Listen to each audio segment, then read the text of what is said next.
Sign it, Caleb, or your daughter watches security walk you out. Grant Holloway did not raise his voice. He did not need to. The 12 people around the conference table had already learned what happened to employees who made him repeat himself. Caleb Morgan looked at the inspection report, then through the glass wall at the Parker Industrial Systems factory floor. 300 hospital climate control units waited beside the loading docks, each carrying a controller Caleb had watched fail twice under full heat load. The sensors are not safe. Grant tapped the signature line. They passed the test. You ended the test 7 minutes early. A board liaison shifted in his chair. Walter Briggs, the oldest technician in the room, stared at his hands. Grant leaned closer. St. Catherine Medical Center opens its new surgical wing Monday. If we miss this shipment, the company loses $12 million, the bank freezes our expansion loan, and 60 people lose their jobs. Are you prepared to explain that to their children? For the first time, Caleb hesitated. His 9-year-old daughter Nora had a science center fee due the next morning. His rent was late. His late wife's silver watch was already listed at a pawn shop. Grant saw the hesitation and placed a pen beside the report. One signature. You keep your job. Everyone keeps theirs. Caleb picked up the pen. Around the table, shoulders loosened. Then he turned the report over and wrote across the back, Controller 7 failed twice. Full load test incomplete. Shipment unsafe. He signed beneath the warning and slid it toward Grant. There is my signature. Grant's face hardened. Give me your badge. Caleb looked at Walter. You saw the second failure. Walter's mouth opened, but Grant spoke first. Careful. Your wife's medical coverage renews Friday. Walter lowered his eyes. The silence hurt more than the dismissal.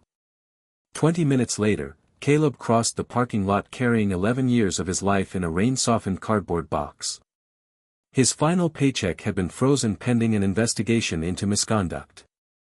Grant had also filed a complaint accusing him of deliberately delaying production. Caleb's checking account held $37. After buying Nora's asthma inhaler, he had one $20 bill left for food and gasoline. At the bus shelter, a woman in a soaked navy coat argued with a driver who would not let her board without cash. Her purse had been stolen. Her phone was dead. Please, she said. My father is in the hospital. Caleb looked at the bill, then at the grocery list folded in his pocket. He handed the money to the driver. The woman stared at him. You do not know me. Being stranded is enough. She noticed the factory logo on his shirt and the cardboard box at his feet. Were you fired today? Caleb watched the bus doors begin to close. I refuse to lie today. The woman stepped aboard, still holding his gaze. What is your name? Caleb Morgan. As the bus pulled away, she borrowed another passenger's phone and made one call. Cancel tomorrow's vote, she said. Grant fired the technician who filed the first warning. And if I am right, he is shipping the evidence tonight. Caleb reached the apartment after dark, his jacket dripping onto the entry mat. Nora sat at the kitchen table beneath a flickering light, building a model of the solar system from foam balls and thread. She looked at the cardboard box behind him, then at the empty place on his shirt where his badge had been. You lost your job. It was not a question. Caleb set the box down. I told them a machine was unsafe. And they fired you for that? They called it insubordination. Nora studied him with the careful seriousness children learn when adults have run out of reassuring lies. Did you sign? Caleb showed her the ink stain on his thumb. Not what they wanted. He opened the refrigerator. Half a loaf of bread, 2 eggs, a jar of mustard, and milk that smelled close to turning. The $20 was gone. He made one grilled cheese sandwich, cut it in half, and called it dinner. Nora pushed the Science Center permission slip beneath her workbook. The trip is not important. You have talked about the planetarium for a month. Planets will still be there next year. Caleb looked away before she could see what that sentence did to him. At 8:30, the power company sent a final notice. At 9, the landlord called about the rent. At 10, Caleb submitted 6 job applications. By noon the next day, 2 employers had invited him for interviews. By evening, both had withdrawn. Grant was answering every reference request with the same words: unstable, dishonest, under investigation for sabotage. Then a certified letter arrived from Parker Industrial Systems demanding that Caleb surrender all company information in his possession and warning him against contacting customers. Grant was not merely firing him. He was building a legal wall around him. Across town, the woman from the bus entered the Parker factory wearing a temporary badge that read Evelyn Parker, Internal Governance Review. Grant greeted her with a controlled smile. You should have told me you were coming. Then you would have prepared.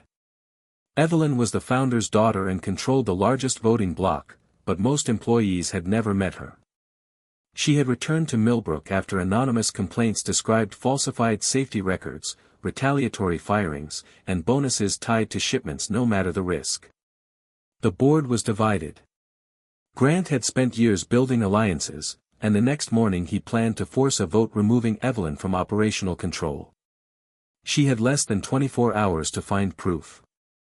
I want every version of Caleb Morgan's inspection report, she said. Grant placed a folder on the table. Inside were 3 disciplinary warnings, a psychiatric fitness concern, and a signed statement from Walter claiming Caleb had altered the test conditions himself.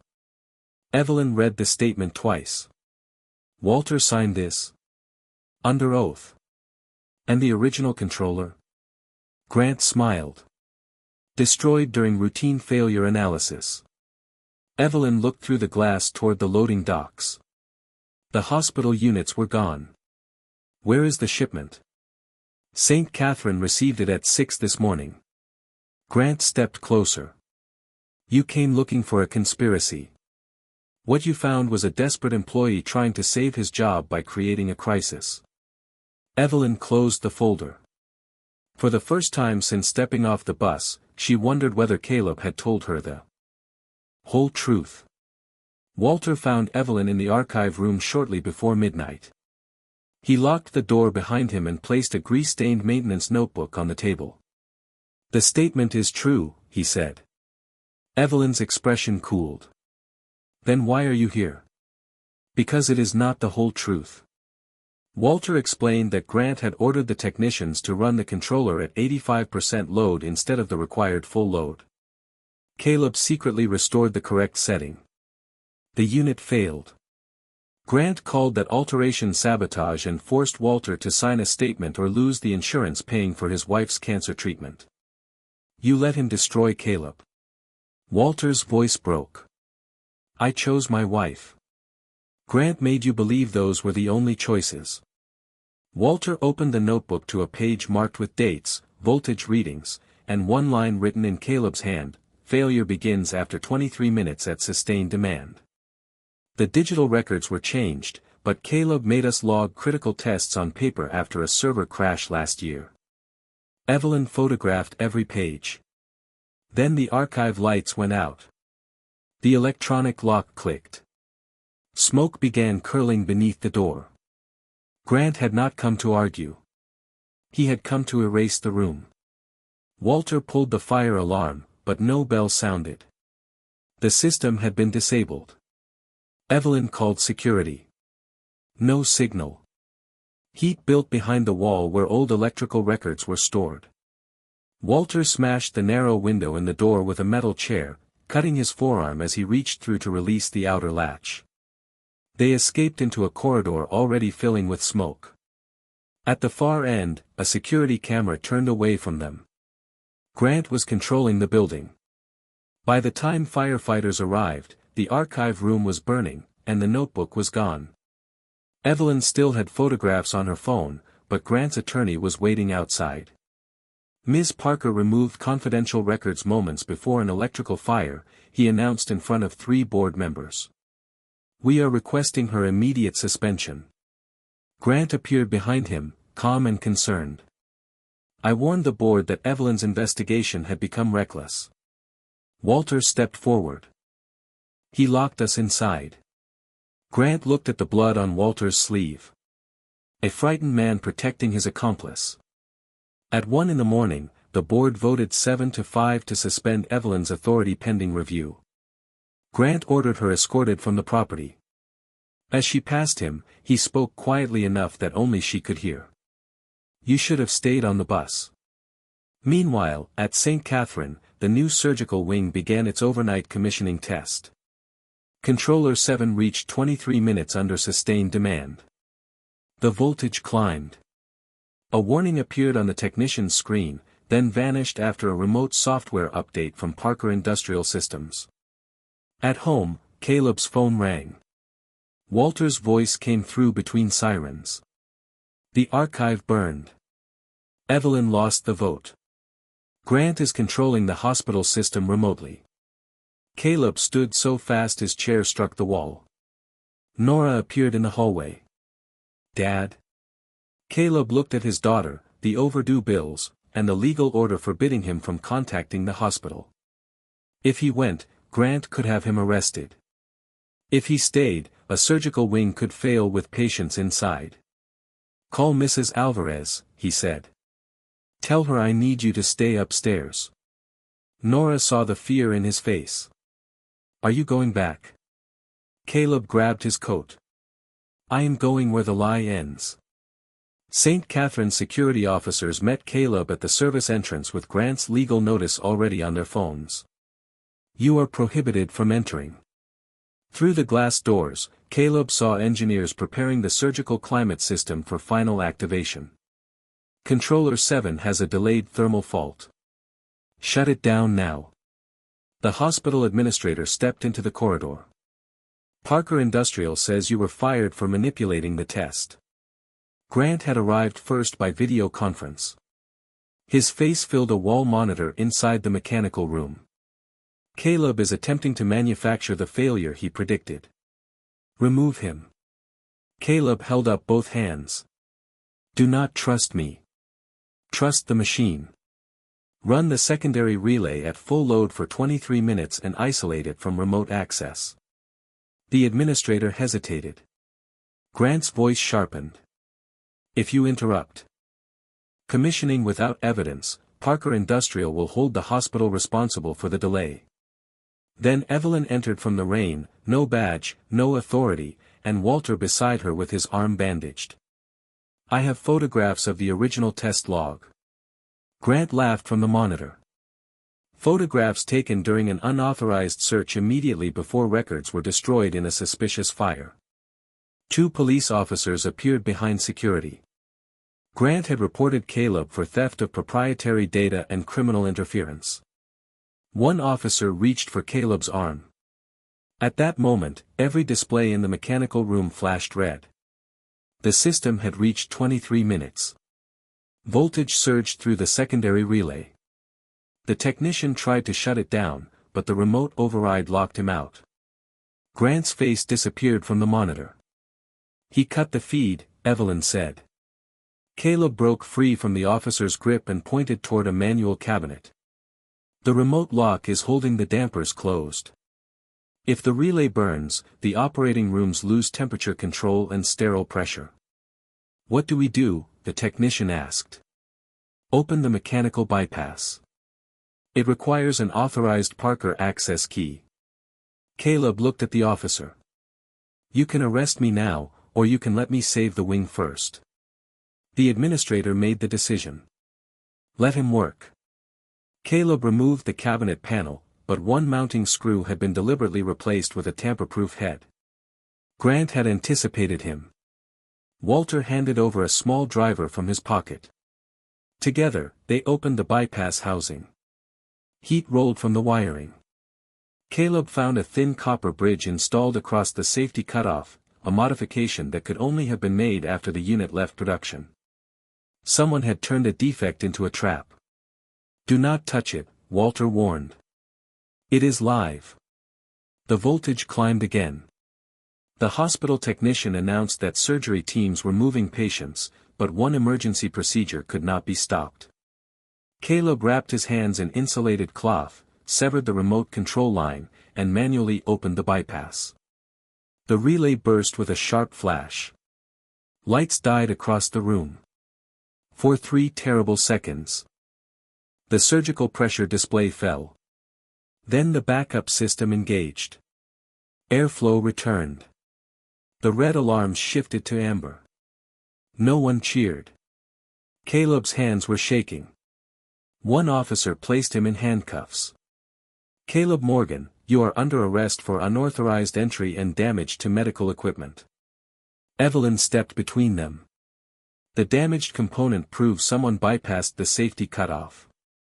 Grant's voice returned through a speaker. "It proves Caleb had access and motive."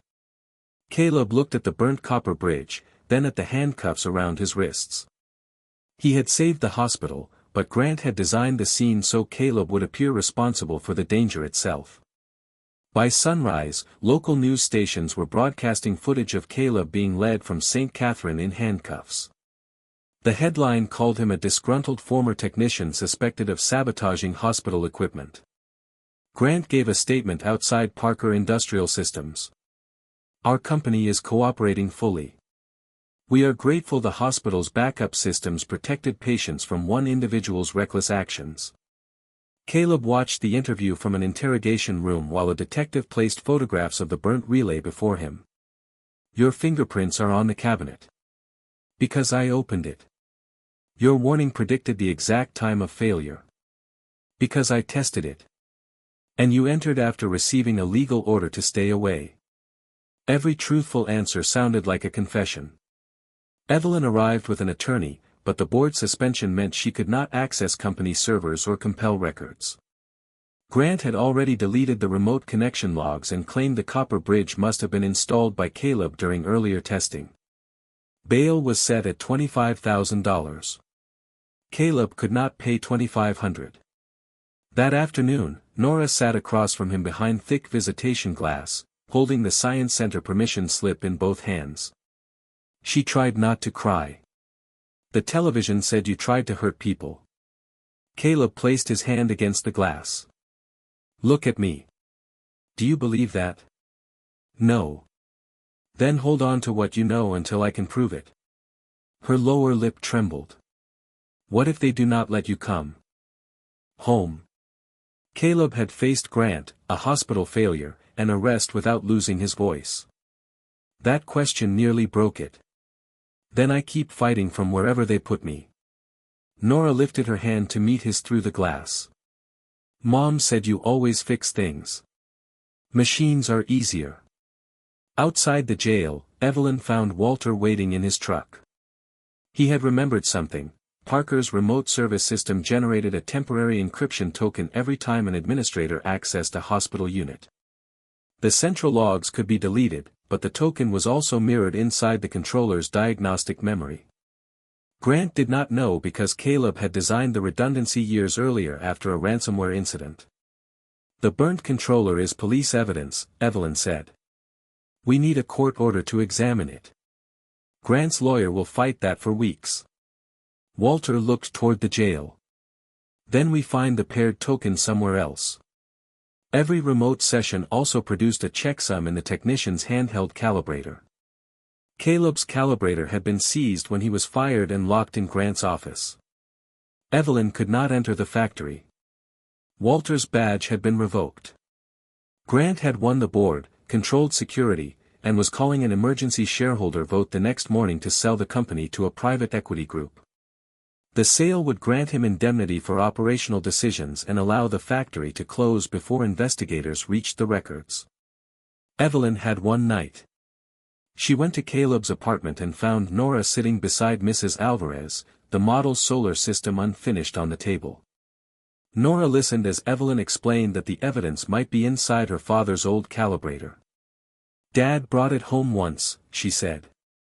"After the server attack. He connected it to my laptop because the company software would not open." Evelyn leaned forward. "Did he copy anything?" Nora opened an old-school computer and searched through folders. There was no report, no video, no diagnostic file. Grant seemed to have erased every path. Then Nora clicked the project folder for her solar system presentation. A small file appeared beneath a photograph of Saturn, C7_backup_final. Caleb had used the laptop to test the export and forgotten a copy. Evelyn opened it. The file contained more than the checksum. It showed every remote command sent to Controller 7, including the administrator account, location, and time.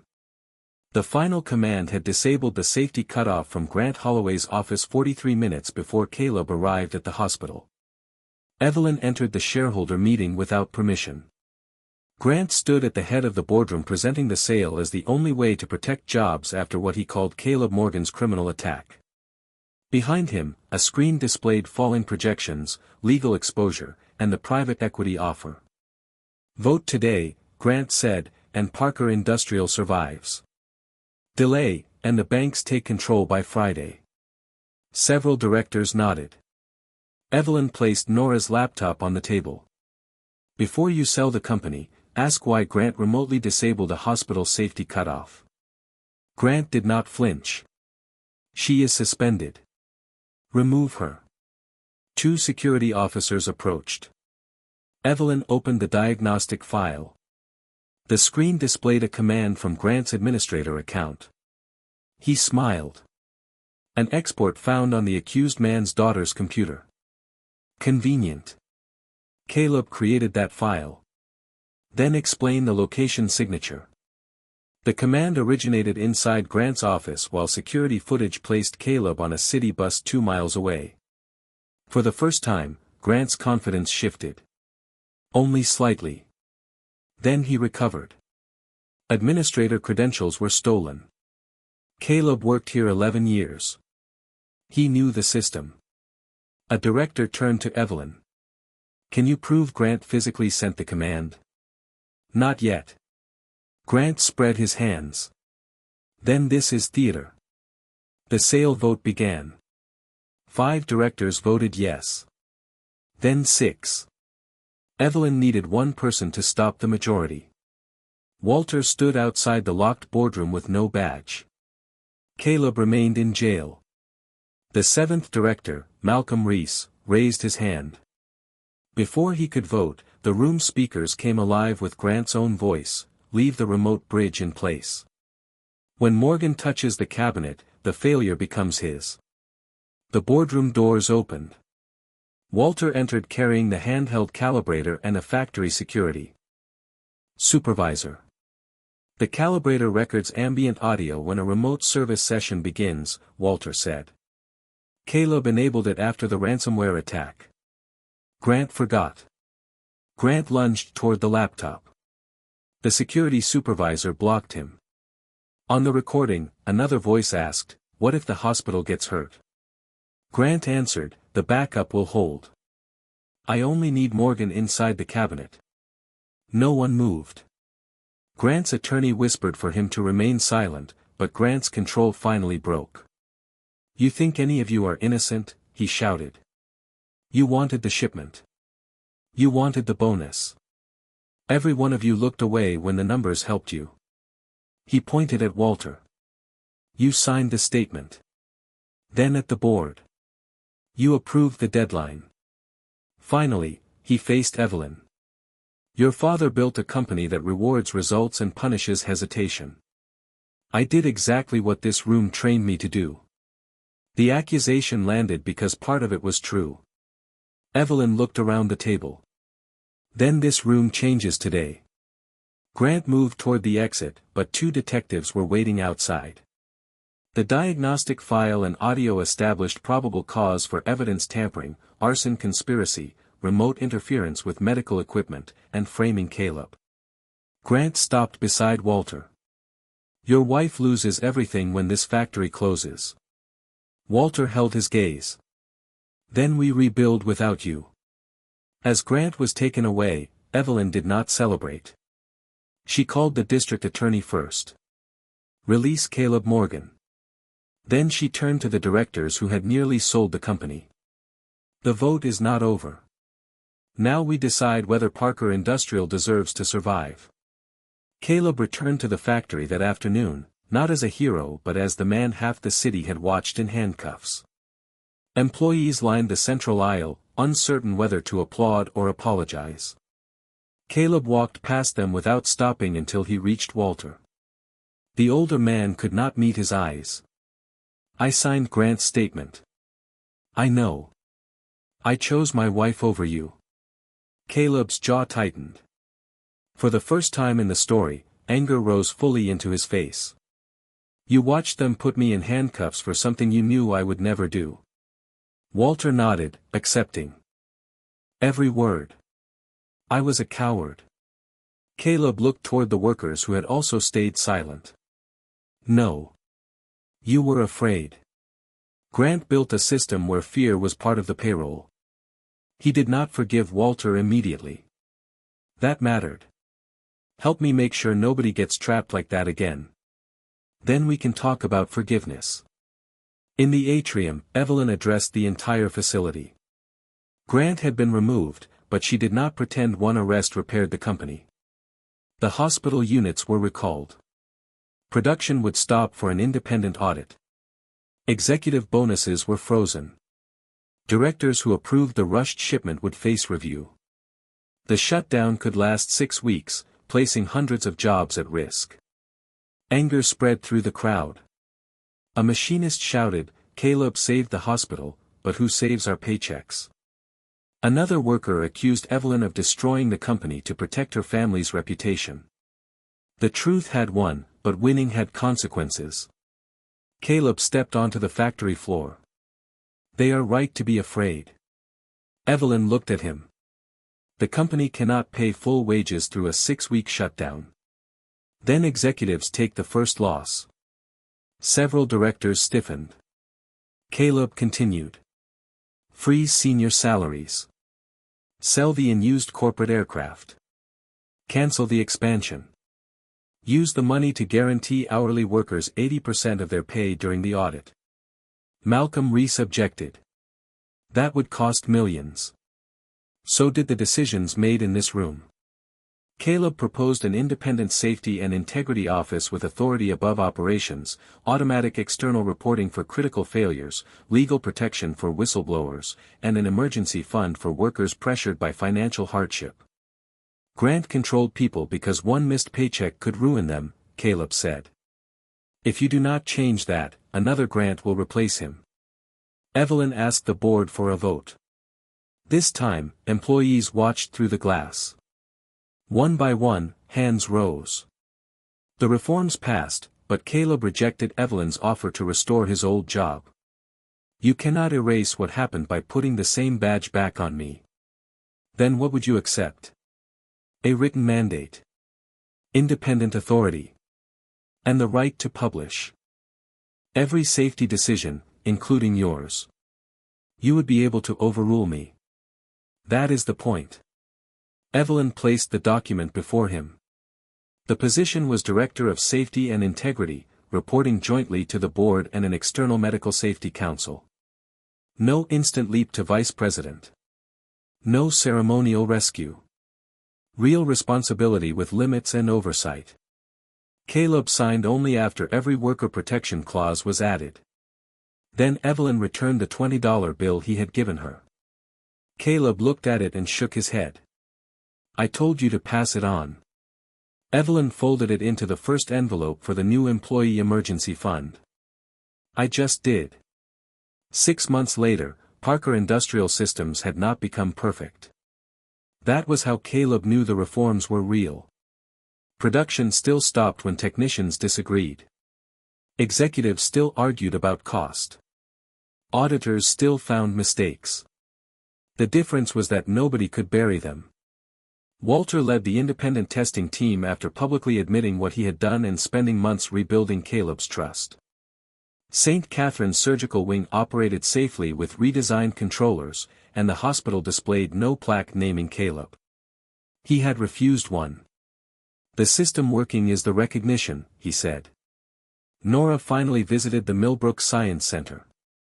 Caleb went as a parent volunteer, wearing his late wife's silver watch after buying it back from the pawn shop with his first paycheck.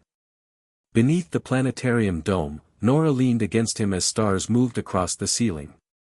"Were you scared in jail?" she asked. "Yes. More scared than when the machine failed?" "Much more." "Why?" Caleb looked at her. "Because machines cannot believe lies about you. People can."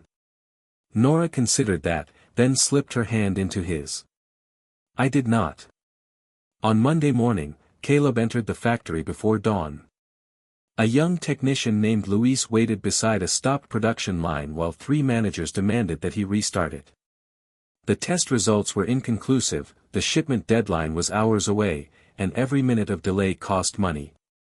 6 months earlier, Luis might have obeyed. Now he held a red stop card in his hand. "I am not signing until we repeat the heat test." One manager turned to Caleb. "Tell him the risk is acceptable." Caleb studied the readings. They might have been harmless. They might not. He looked at Luis. "What did you hear?"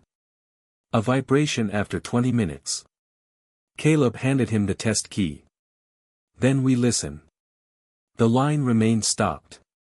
No one was fired. No security guard appeared. No report vanished. Through the glass above the floor, Evelyn watched without interfering. The second test revealed a loose relay connection. Small. Reparable. Dangerous only if ignored. Luis corrected it, documented it, and restarted the line himself. As employees returned to work, Evelyn joined Caleb near the old bus receipt now framed beside the entrance to the Safety and Integrity Office. $20 changed this company, she said. Caleb shook his head. No. A warning changed it. The $20 only helped you hear the man giving it. Outside, rain began tapping against the factory windows, but inside, nobody lowered their eyes. Caleb removed the original brass key from his pocket and handed it to Luis. "You stopped the line. You restart it." Luis turned the key. The machines came back one by one, steady and safe. Caleb stepped aside and let the technician walk ahead of him. That was the change Grant had never understood. Authority was not the power to make people obey. It was the responsibility to make sure they could tell you no.